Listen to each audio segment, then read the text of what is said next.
नमस्कार साथियों, Swami Vivekananda coaching centre की ऑनलाइन क्लासेस में आपका हार्दिक स्वागत है। मेरा नाम है अक्षय और आज हम एक बेहद ही रोचक टाइटल पढ़ेंगे। स्वामी केशवानंद भारती बनाम केरल राज्य मामला 1973। दोस्तों, जो भी मेरे साथी कंपटीशन एग्जाम की तैयारी करते हैं, किसी भी कंपटीशन एग्जाम की, और यदि वो पॉलिटी पढ़ते हैं तो शायद ही कोई ऐसा कैंडिडेट होगा जिसने इस नाम को कभी नहीं सुना। शायद ही कोई ऐसा हो जिसने इस नाम को नहीं सुना होगा। हम में से प्रत्येक व्यक्ति जो भी पॉलिटी पढ़ता है इस नाम को कम से कम एक बार अवश्य सुना होगा और इस केस के बारे में भी पढ़ा होगा निश्चित रूप से।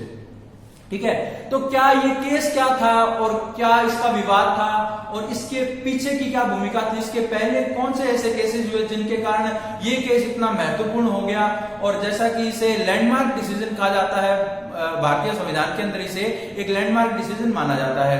तो क्या ऐसा निर्णय था जिसके कारण इसे लैंडमार्क कहा गया, इसके बारे में हम आज विस्तार से चर्चा करेंगे। ठीक है, तो इसके पहले इसके पीछे की कहानी हम थोड़ी सी चर्चा करेंगे कि इसके पीछे की कहानी क्या है, तब ये मुद्दा थोड़ा सा ज्यादा समझ में आएगा। होता क्या है, 26 जनवरी 1950 को हमारा संविधान लागू होता है। ठीक है, और इसके अंदर एक अधिकार दिया जाता है संसद को कि यदि संसद चाहे तो संविधान में संशोधन कर सकती है अनुच्छेद 368 के तहत। ठीक है, संविधान संशोधन कौन कर सकता है? संसद। किस अनुच्छेद के तहत? अनुच्छेद 368 के तहत, 368 के तहत। ठीक है, इसी का उपयोग करते हुए तत्कालीन जो जवाहरलाल नेहरू सरकार है वह क्या करती है, अपना पहला संविधान संशोधन 1951 में करती है। ठीक है, पहला संविधान संशोधन किया जाता है। इसके अंदर क्या होता है, वैसे तो कई प्रकार के उपबंध किए जाते हैं, लेकिन इसमें संपत्ति के अधिकार में कुछ कटौतियां की जाती है। ठीक है, जैसा कि आप जानते हैं कि भारत एक कृषि प्रधान देश है और इस समय तो कम से कम इस समय तो आजीविका का एकमात्र साधन सिर्फ कृषि ही था, और उस समय क्या है, जमींदारी प्रथा थी, जो अपने चरम पर थी। जमींदार प्रथा के अंदर क्या है कि एक व्यक्ति के पास भूमि का बहुत बड़ा हिस्सा एक ही व्यक्ति के पास होगा, यानी भूमि रखने का अधिकार केवल चुनिंदा लोगों के पास है। चुनिंदा लोगों के पास हजारों एकड़ भूमि है और एक समाज का बहुत बड़ा वर्ग है जो वो भूमिहीन है। ठीक है, इस सिचुएशन को बदलने के लिए, इस स्थिति को बदलने के लिए क्या किया जाता है कि संपत्ति के अधिकार में कुछ कटौतियां की जाती हैं। और संपत्ति का अधिकार, जैसा कि आप जानते हैं, मूल संविधान के अंदर मूल अधिकारों में शामिल था। मूल अधिकारों में संपत्ति का अधिकार जो है, संपत्ति का अधिकार उस समय अनुच्छेद 31 के अंतर्गत प्राप्त हुआ था, जो मूल अधिकारों में था। ठीक है, बाद में इसे विधिक अधिकारों में डाल दिया गया, यहां से हटाकर। अब तो ये मूल अधिकार नहीं है, ये विधिक अधिकार है, लेकिन उस समय ये मूल अधिकारों में शामिल था। ठीक है, फिर एक चुनौती दी जाती है, इससे इस संविधान संशोधन को चुनौती दी जाती है शंकरी प्रसाद केस के माध्यम से 1951 में। ठीक है, क्या होता है, सुप्रीम कोर्ट में पूछा जाता है, क्या संसद इतनी ताकतवर है कि वह संविधान के किसी भी हिस्से में संशोधन कर दे? यह पूछा जाता है कि क्या संसद संविधान के मूल अधिकारों में संशोधन कर सकती है? ठीक है, तो इस तरह के एक पहले संविधान संशोधन को चुनौती दी जाती है। और इसमें निर्णय क्या निकल के आता है? इसमें निर्णय निकल के आता है कि हाँ, जो संसद है वो संविधान के मूल अधिकारों में भी संशोधन कर सकती है, मूल अधिकारों में भी संशोधन संभव है। यह है तत्कालीन समय के बाद शंकरी प्रसाद के अंदर ये निर्णय निकल कर आता है। ठीक है, फिर इसके बाद धीरे धीरे समय बीतता है और एक समय ऐसा आता है जब 17वां संविधान संशोधन किया जाता है भूमि सुधार अधिनियम के नाम से। ठीक है, इसमें भूमि सुधार अधिनियम के लिए कुछ और प्रयास किए जाते हैं भूमि सुधार के लिए, और एक अधिनियम लाया जाता है भूमि सुधार अधिनियम 17वें संविधान संशोधन 1964 के अंदर, 1964 के अंदर। ठीक है, इसमें क्या है कि क्या प्रावधान किया जाता है, सरकार किसी भी भूमि, जैसे किसी के पास यदि ज्यादा भूमि है तो सरकार उस भूमि का अधिग्रहण कर सकती है। ठीक है, सरकार जो है उस भूमि को अपने कब्जे में ले सकती है तथा लोगों में बांट सकती है। ठीक है, ऐसा इस संविधान संशोधन के अंदर कहा गया। ठीक है, फिर कुछ ही समय बाद, इस संविधान संशोधन के कुछ ही समय बाद फिर से इसे चुनौती दी जाती है सुप्रीम कोर्ट के अंदर, और तब ये केस बनकर जाता है गोलकनाथ वर्सेस पंजाब राज्य। पंजाब राज्य के द्वारा ये मुद्दा सुप्रीम कोर्ट के अंदर आता है गोलकनाथ केस के माध्यम से। ठीक है, 1967 में 1967 के अंदर ये मुद्दा सुप्रीम कोर्ट के अंदर जाता है। इसमें फिर वही चुनौती दी जाती है कि क्या संसद मूल अधिकारों में संशोधन कर सकती है। संपत्ति का अधिकार जो मूल अधिकार है इसमें संशोधन कर रही है सरकार। और जैसा कि यदि अगर आप पर भी ले लें, किसी पर भी ले लें, हमें से यदि सरकार बिना किसी वजह के हमारी भूमि पर कब्जा कर ले तो हमें भी अच्छा नहीं लगेगा। और इसी वजह से एक और केस होता है सुप्रीम कोर्ट के अंदर जाता है, गोलकनाथ वर्सेस पंजाब राज्य बनाम गोलकनाथ 1967। इसके अंदर सुप्रीम कोर्ट अपना पुराना निर्णय बदल देता है। ठीक है, जो निर्णय दिया था शंकरी प्रसाद केस के अंदर कि हाँ जो संविधान के मूल अधिकारों में भी संशोधन संभव है, और इसमें निर्णय दिया जाता है कि नहीं, संविधान संशोधन जो है मूल अधिकारों के अंदर संभव नहीं है, यानी मूल अधिकार आपके नहीं बदले जा सकते। यह निर्णय 1967 के इस गोलकनाथ केस में दिया जाता है। ठीक है, इतनी बात। अब क्या है कि सरकार इससे थोड़ा नाराज हो जाती है, सुप्रीम कोर्ट के इस निर्णय से सरकार नाराज हो जाती है, और इसको काउंटर करने के लिए एक 24वां संविधान संशोधन लाया जाता है 1971 में। 1971 में 24वां संविधान संशोधन लाया जाता है, और इसमें क्या प्रावधान किया जाता है कि यदि संसद चाहे तो संविधान के किसी भी भाग में संशोधन कर सकती है, चाहे वो मूल अधिकार हो या अन्य कोई भाग हो। इसमें सरकार जो है, संसद जो है, इसमें संशोधन कर सकती है।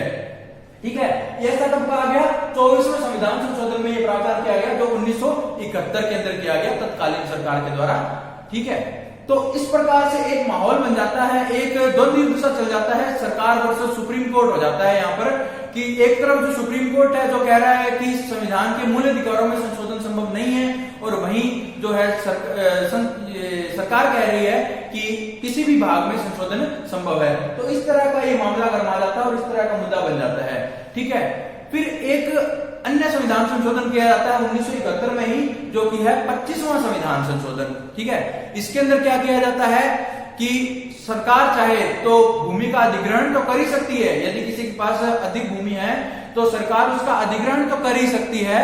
इसके अलावा इसकी कीमत, उसको कितना मुआवजा देना है, यह भी सरकार तय करेगी।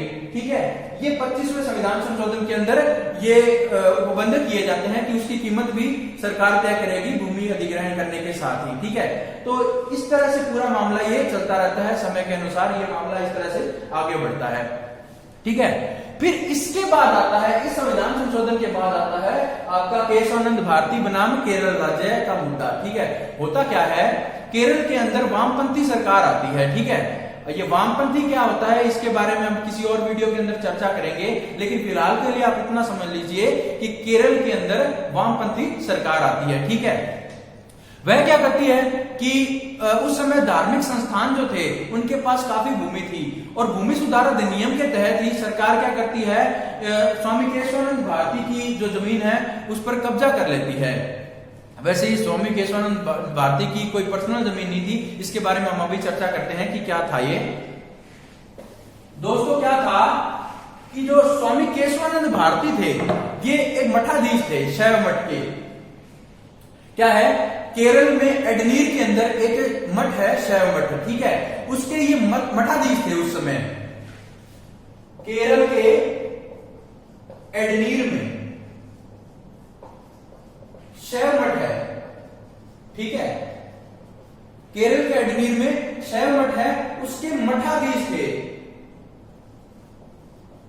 कौन, स्वामी केशवानंद भारती उस समय मठाधीश थे।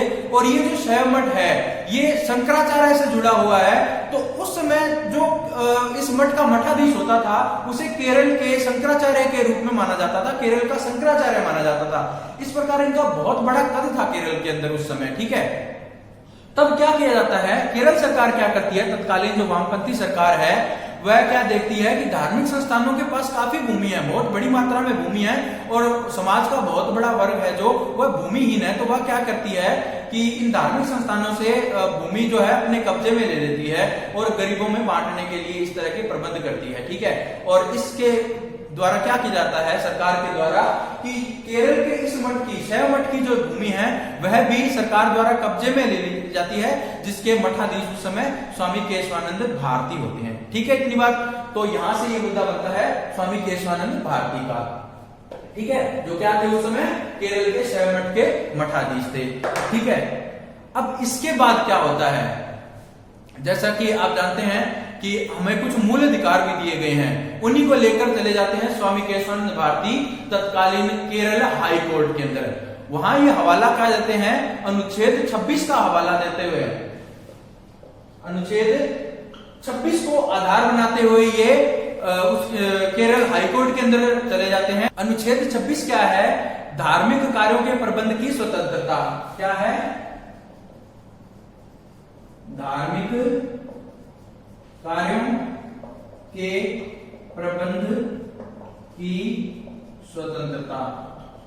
ठीक है, इसके अंदर क्या है, यदि कोई व्यक्ति चाहे तो किसी धर्म के पोषण के लिए संस्था का निर्माण कर सकता है और उस संस्था के लिए भूमि आदि चल अचल संपत्ति का मालिकाना हक रख सकता है और धर्म के पोषण के लिए कोई कार्य कर सकता है। ठीक है, इसमें धार्मिक कार्यों के प्रबंध की स्वतंत्रता है, जो हमारे मूल अधिकार धार्मिक कार्यों की स्वतंत्रता के अंतर्गत आते हैं अनुच्छेद 26 में।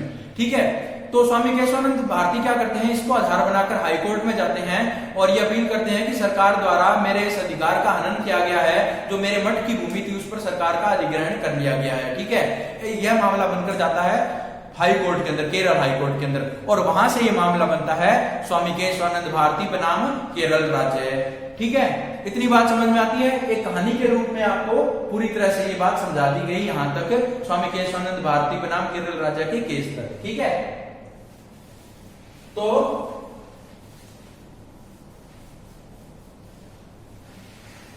यहां से ये मामला बनता है स्वामी केशवानंद भारती बनाम केरल राज्य, जो हाई कोर्ट के अंदर जाता है। ठीक है, हाई कोर्ट के अंदर स्वामी केशवानंद भारती ये केस हार जाते हैं। ठीक है, ये मामला कहां जाता है, हाई कोर्ट, और निर्णय क्या निकलता है इसका, निर्णय स्वामी केशवानंद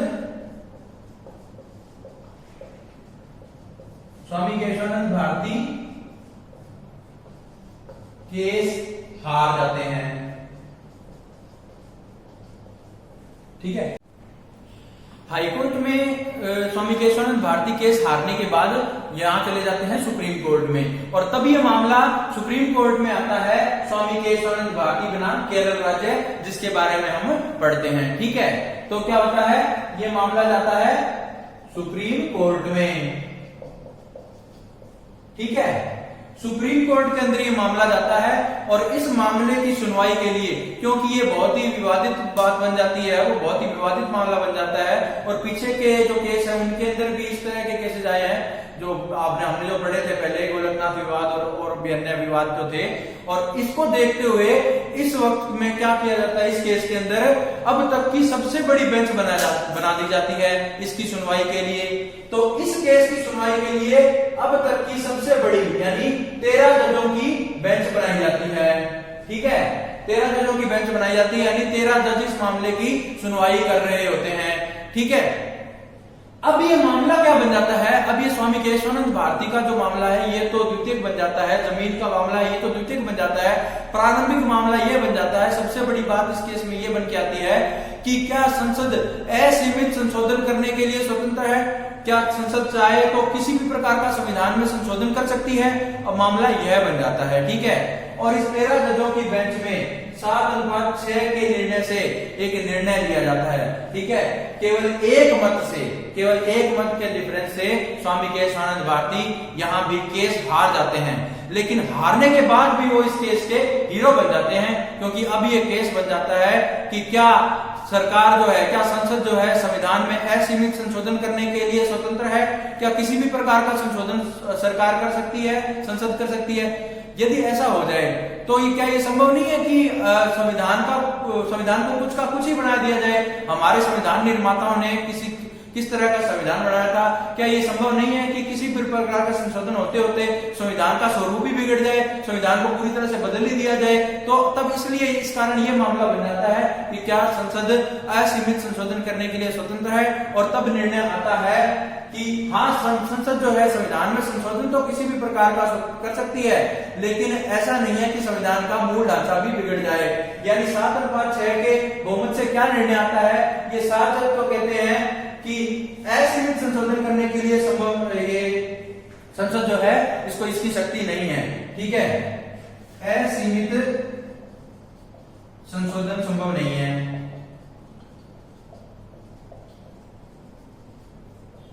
ठीक है, इस बात को यहां समझना होगा।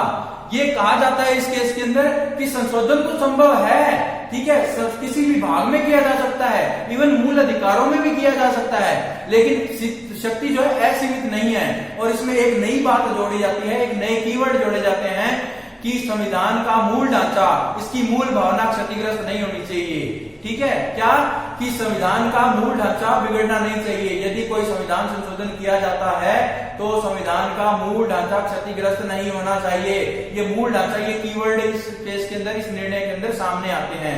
ठीक है, और 7:6 के निर्णय से ये फैसला दिया जाता है।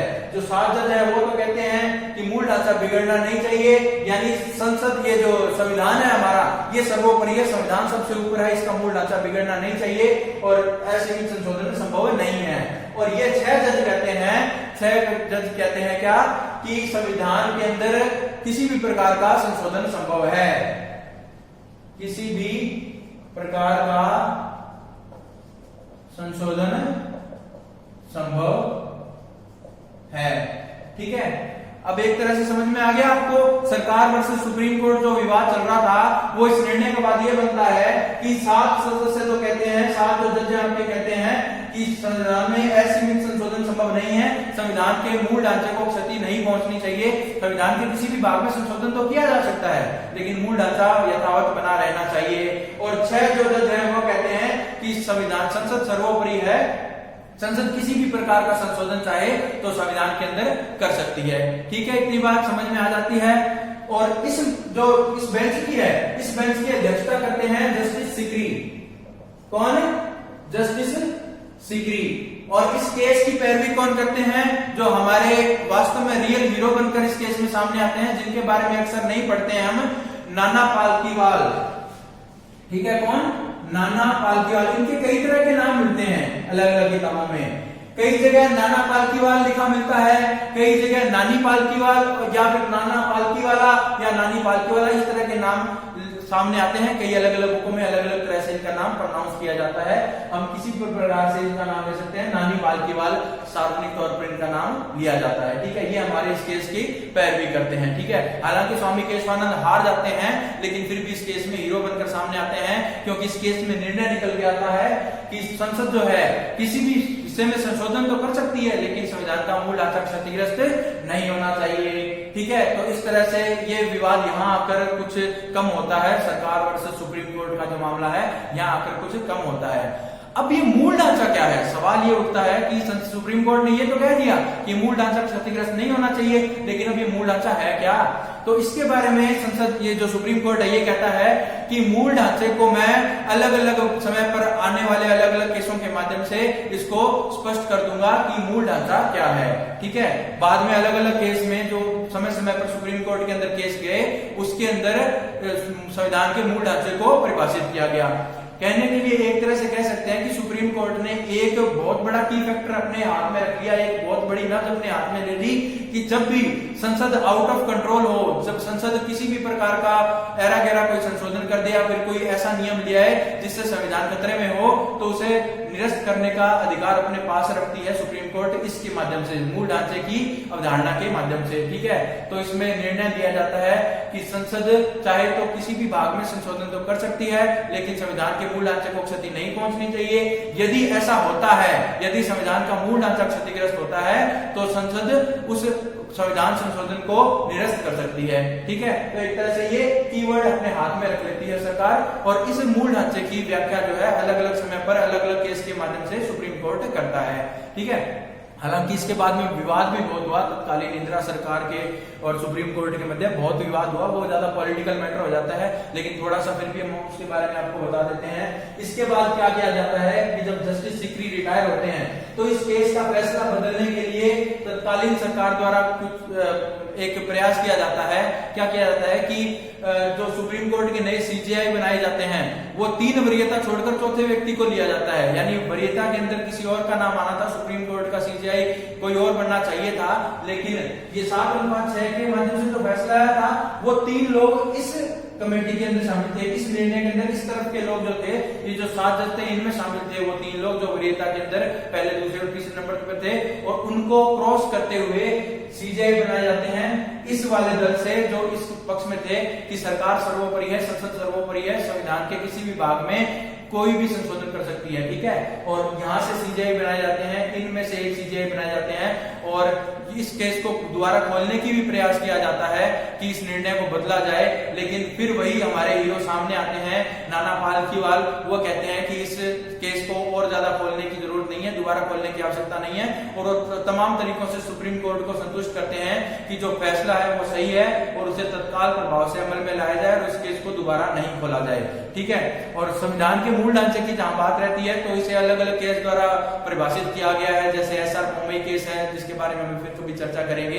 इस तरह के और भी कई केसेस है जिसके अंदर मूल ढांचे को समझाया गया, ठीक है। अब मूल ढांचे के अंदर वास्तविक रूप से क्या क्या आता है, इसके अंदर एक तो आता है कि संविधान सर्वोपरि है, संविधान की सर्वोच्चता, ठीक है, मूल ढांचे के अंदर ये शामिल है, ठीक है। और केंद्र तथा राज्यों के बीच शक्ति का विभाजन, ठीक है, ये इसके अंदर शामिल होता है। और पंथ निरपेक्षता, ठीक है, ये सबको संविधान का मूल ढांचा माना गया। और साथ ही ये माना गया कि संविधान की प्रस्तावना जो है वह भी संविधान का एक अंग है, मूल ढांचे की परिभाषा के लिए उसे भी इस्तेमाल किया जा सकता है, ठीक है। तो ये काफी डिटेल में मैंने इस केस को समझाने की कोशिश की है। क्या था स्वामी केशवानंद भारती बनाम केरल राज्य मामला, और इसके पीछे का इतिहास है 1951 से लेकर पहला संविधान संशोधन हुआ और उसके बाद में जो केस हुए, फिर 17वां संविधान संशोधन हुआ, फिर गोलकनाथ विवाद हुआ, फिर उसके बाद 24वां संविधान संशोधन हुआ, 25वां संविधान संशोधन हुआ, फिर इसके बाद में केरल के मठ की भूमि को कब्जे में ले लिया जाता है, और फिर उसके बाद में सरकार के खिलाफ जो स्वामी केशवानंद हाईकोर्ट में जाते हैं वहां पर केस हार जाते हैं, फिर इस मुद्दे को लेकर सुप्रीम कोर्ट के अंदर जाते हैं, वहां भी केस हार जाते हैं, लेकिन फिर ये मुद्दा ये बन जाता है कि क्या संसद किसी भी हिस्से में संशोधन कर सकती है, क्या संसद जो है वो सर्वोपरि है जो संविधान में किसी भी हद तक संशोधन कर सकती है, और फिर इस मामले में ये मूल ढांचे की अवधारणा आती है। ये तमाम बातें हमने इस केस के अंदर सीखी। मैं आशा करता हूं कि आपको पूरी तरह से ये केस समझ में आ गया होगा और इस केस को लेकर शायद मेरे हिसाब से आपको अब कोई भी डाउट या किसी भी प्रकार का कोई असमंजस की स्थिति आपके अंदर नहीं होगी। इस तरह की मैं आशा करता हूं। धन्यवाद।